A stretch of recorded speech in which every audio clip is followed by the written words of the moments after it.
Okay, so let's start now the seminar. I would say the theoretical material which we were studying now during the lecture is quite mathematically complicated. It's nothing, I would say, difficult in terms of fundamentals, but in terms of these integral calculations, I would say it's slightly difficult, especially if you do this for the first time. So you should get familiar with that. So now let's start with these very simple problems to get some familiarity with these problems. Problem number 21, zero level problem number 21. Speeds of particles take all values from 0 to V0 with equal probability. So now we have the probability density function for speeds, which looks like follows. It is some constant for any speed in between V and V0, and it is 0 for speeds which exceed V0. Determine the average and root mean square speeds of particles as well as the absolute and relative root mean square speed fluctuations. And now the first part is the simplest one because I don't need to explain what fluctuations are, and especially relative fluctuations, but well, the first part is about average and root mean square speed. The average speed by definition is the integral of rho v of v multiplied by dv from 0 to infinity. And of course, since this function rho v of v is non-zero only in a limited interval, I can replace this integral by from 0 to v0 of constant, okay, multiplied by v multiplied by dv, cv dv.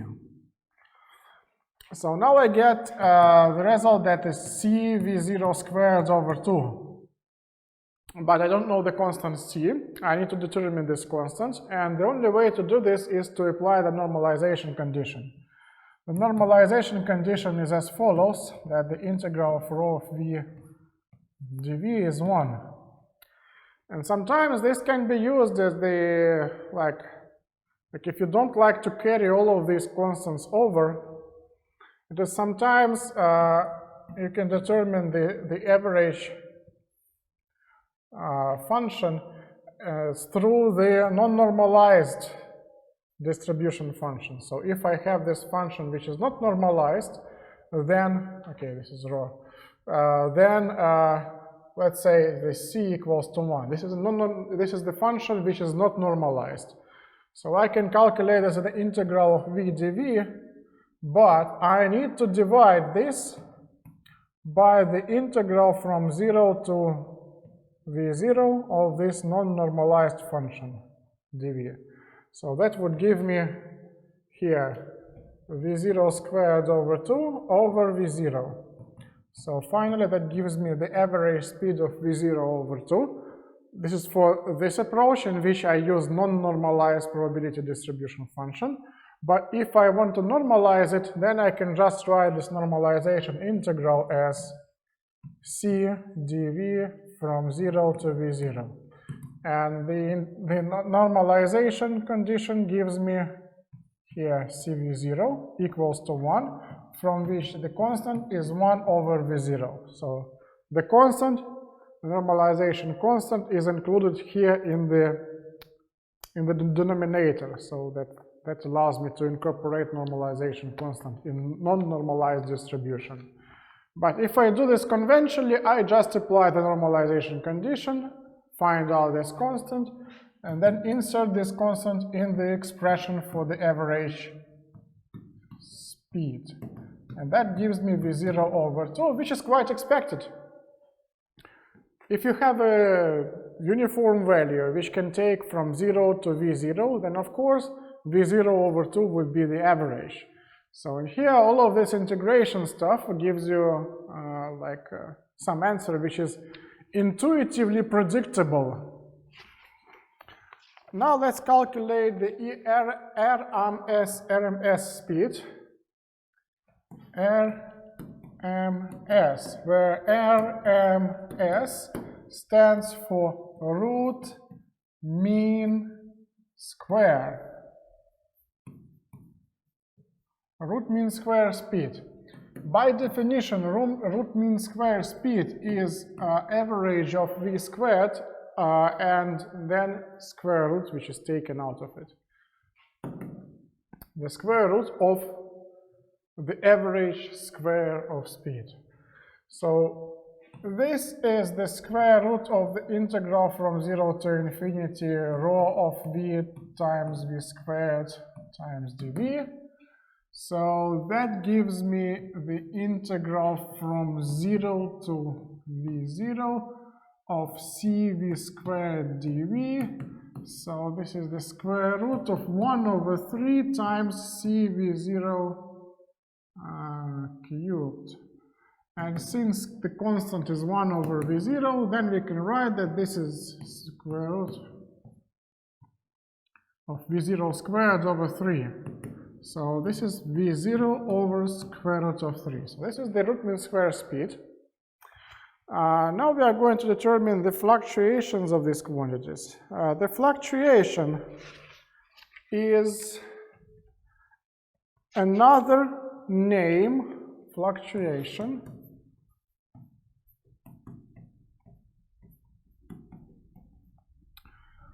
is the another name for root mean square deviation.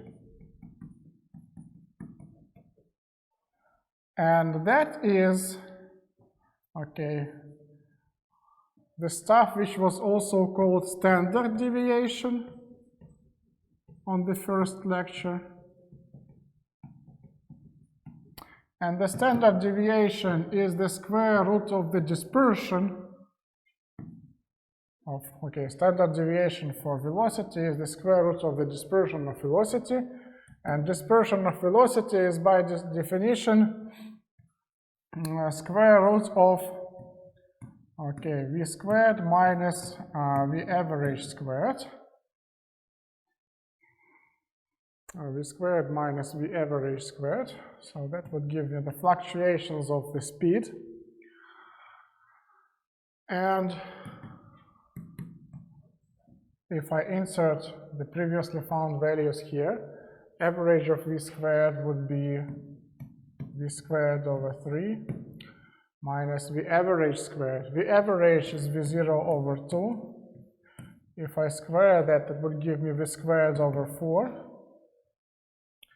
So in the end, I have, I can take v0 out of the square root, but I have here 1 over 3 minus 1 over 4. And that gives me v0 times the square root of, over the square root of 12, which is v0 over 2 square root of 3. If you still remember how we should deal with the square roots, then square root of 12 is 2 square root of 3, because 12 is 4 times 3, and square root of 4 is 2, and 3 is 3. Okay, so now this is the fluctuations of speed. Fluctuation of speed. And finally, we determine the relative fluctuation of speed. The relative fluctuation is the fluctuation of speed divided by the average value of speed. So I need to divide v0 over 2 square root of 3 by v0 over 2. So that gives me 1 over square root of 3, which is quite large. Professor, in the root mean square, if it is the root of the square average, why, and we already calculated average, why don't you replace the value in here? Okay, so that's because it's a different distribution. We have calculated the average, root mean square average, and squared average of the velocity for Maxwell distribution. But in this particular problem, the distribution for speeds is uniform. It's not Maxwell distribution. That's why we need to calculate everything once again, but the slightly simplified function. Does this answer your question? So we have different distribution functions. That's why we need to calculate it over once again. Okay, this is another problem. So this is not related to Maxwell distribution. It's just related to the definitions of quantities. So we are given by some distribution function which is not Maxwell distribution, and we need to apply these definitions in order to get the answer.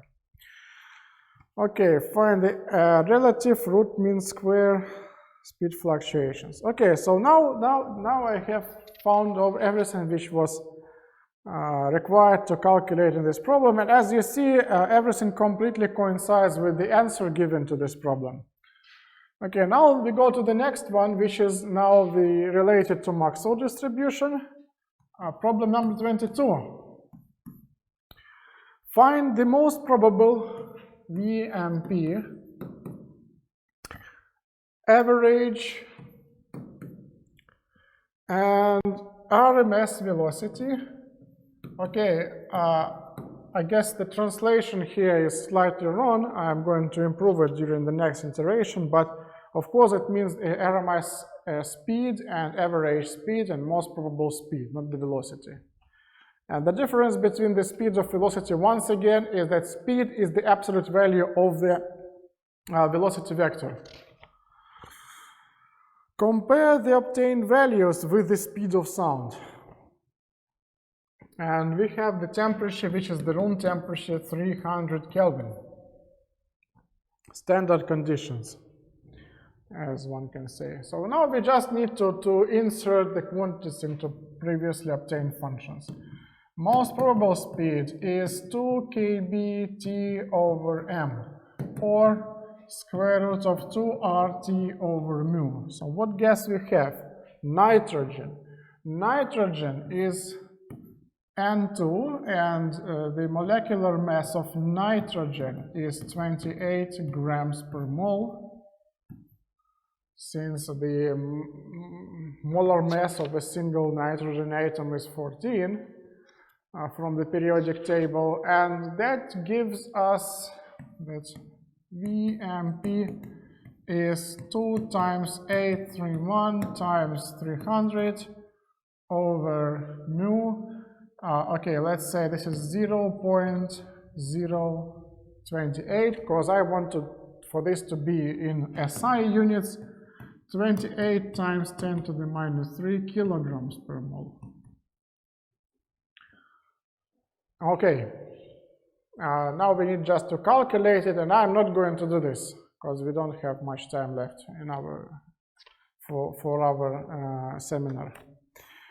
The same stuff for the average velocity, but instead I need to write 8 times F31 times 300, but divided by pi multiplied by the same molar mass. And VRMS, as we have already discussed, 3 times 831 times 300 over 0.028. And finally, we need to calculate the speed of sound. Okay, now I need to remember the equation for the speed of sound. That's probably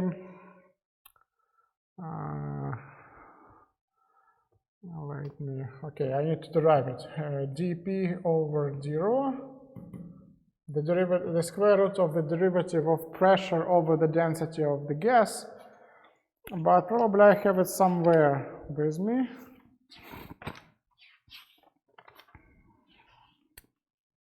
Okay, this is equal to gamma RT over mu. Okay, gamma for the diatomic gas is equal to Cp over Cv, so this is 1 plus R over Cv. For the diatomic gas, Cv is 5 over 2R, so this is 1 plus 2 over 5, so this is 1.4. So this is 1.4 times RT over mu. So this is less than most probable speed, this is less than average speed, and moreover this is less than root mean square, because in most probable speed, instead of 1.4, I need to place 2. In average speed, I need to place 8 over pi, which is greater than 2, and in RMS speed, I need to place 3 instead of 1.4. But what's the most important part here is that all of these molecular speed are on the same scale as the speed of sound. So actually the speed of sound in gas pretty much gives you an idea of how fast the molecules move in your gas. Now let's remember, the speed of sound in air is about 300 meters per second.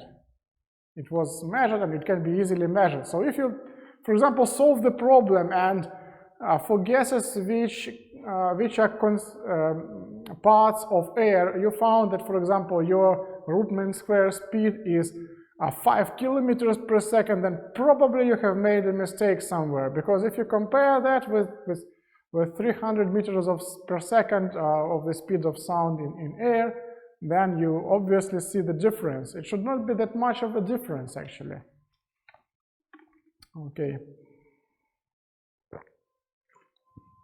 But please remember that the speed of sound is typically calculated at room temperature, so if you solve the problem which is not at room temperature, like for example if it's at 100 kelvins, or if it's at a very large temperature, then of course the values would be pretty much different from the speed of sound. Okay, so now we have dealt with the zero-level problems. So if we don't have any questions about these, then we can proceed with the problems from the Irodov book. And the first problem is 2.1 and 94. Okay, I'm going to continue on this blackboard. On the second blackboard, we have the formulas which are going to be used in our solutions. Can I ask you to show the formulas on the blackboard for once again? So I mean, these formulas is what we are going to use during the solutions. Okay, now the problem is 2.1 and 94. Oh, well, and now we immediately go on to the very complicated problem, actually. Find the pressure of saturated tungsten vapor at a temperature of 2000 kelvins if a tungsten filament is known to lose mass per unit area from unit area per unit of time when evaporating into high vacuum at this temperature. Well, now that's something else. So we know that there is this tungsten, and the temperature of this is 2000 Kelvin, okay, and if heated up to this temperature, it loses its mass at a rate of 1.2 times 10 to the minus 13 grams per second or per centimeter squared. Now it looks like the problem is completely unrelated to Maxwell distribution, but it also asks us to calculate the saturated vapor pressure. So no relationship whatsoever to whatever Maxwell distribution has, but it really has some relationship, and that's the following. So how we are going to solve this problem? If we consider two cases, in one case I have here high vacuum above the tungsten, and then of course it evaporates into high vacuum and loses its mass. But if I have saturated vapor here, that means that I have an equilibrium between my tungsten in the wire and tungsten in the gas form. So the number of molecules which escape from here into the gas should be exactly equal to the number of molecules which get from the gas back into the solid form. And now we're going to make another step. So this mu, the mass the tungsten loses when it's in the high vacuum, that gives us the number of molecules which escape from unit of area per unit of time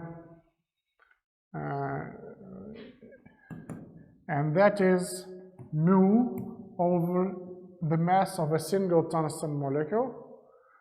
So it can be written as mu over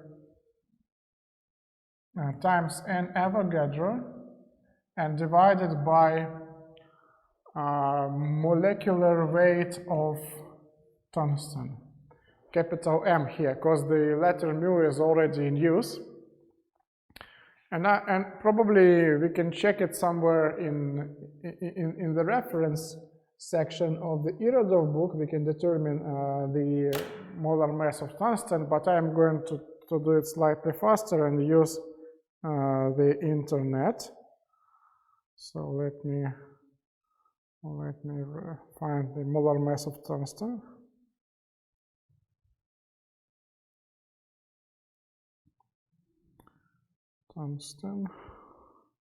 Okay, it says that this molar mass should be 183 grams. Okay, 184 approximately grams per mole. Good. So this is enough for our purposes. So now I can determine the number of molecules which escape per unit of time, but how this is related to the saturated vapor pressure actually. Okay, so now let's bring this problem into the terms which are related to molecular physics. So we know the number of molecules which escapes, so that means that we also know the number of molecules which gets into the solid form, dN over dt. And let's assume that each molecule in gas which collides with this solid surface of tungsten is getting captured by the tungsten. Of course, this assumption is not valid. This assumption is not valid because some of the molecules are not captured by the tungsten, but instead are reflected back into the gas phase.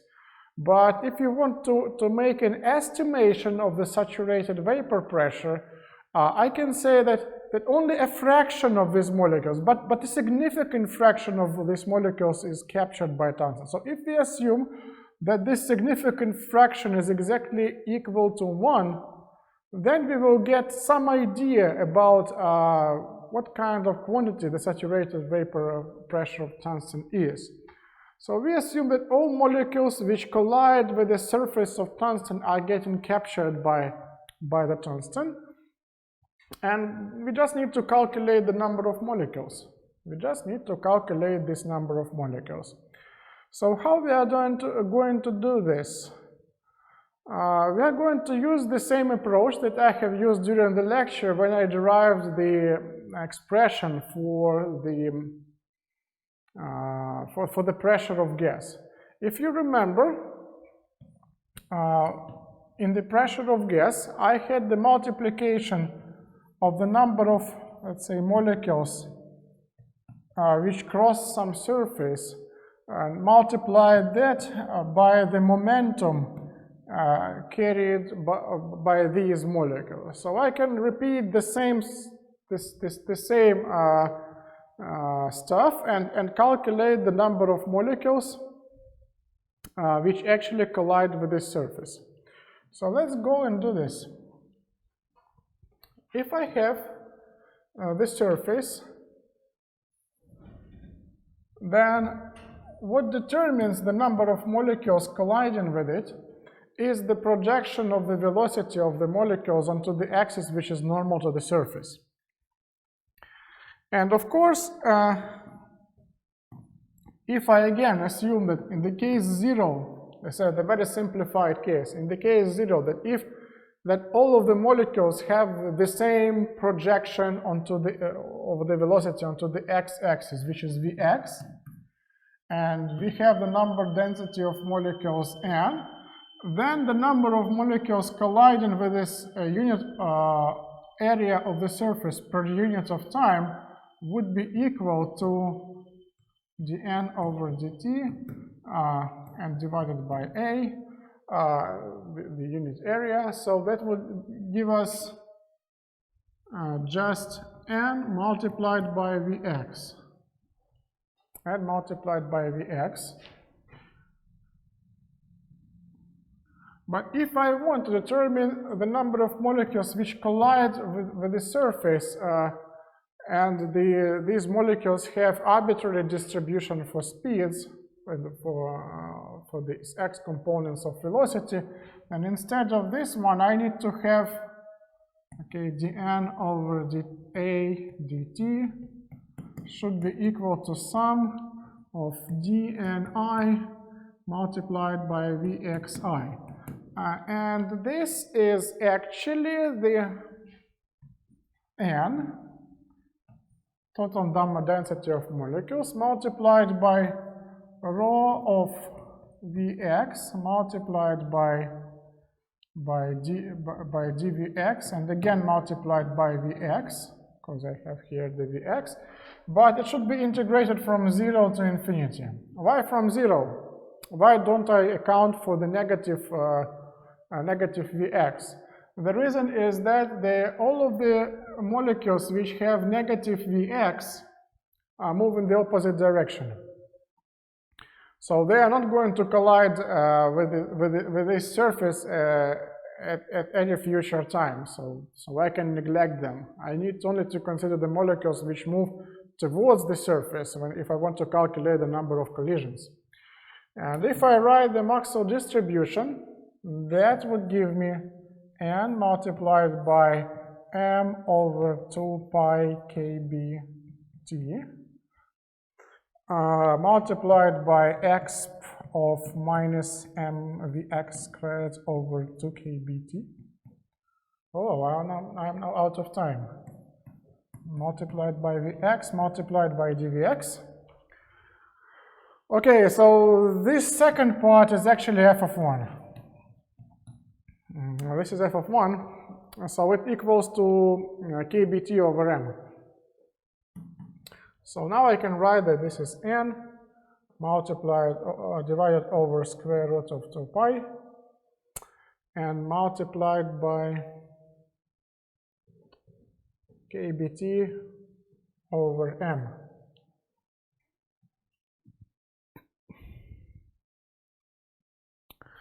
Good. So this should be n multiplied by kbt over 2 pi m. And then it can be calculated. And from this, so in the previous slide, I have shown you that we can determine this dn over dta from quantity mu. And from this, we can determine actually the number density of the gas. And the final step would be to calculate the pressure. So, but the pressure is related to the number density of the gas as n multiplied by kb multiplied by t. So I can even write this in terms of pressure. So this is actually pressure over 2 pi m kbt. I'm not going to conclude the solution of this problem, since I think that it should be pretty much obvious at this point that I should determine P from the equation that P equals to this, while this equals to mu over multiplied by n Avogadro and divided by the molar mass capital M. That's the end.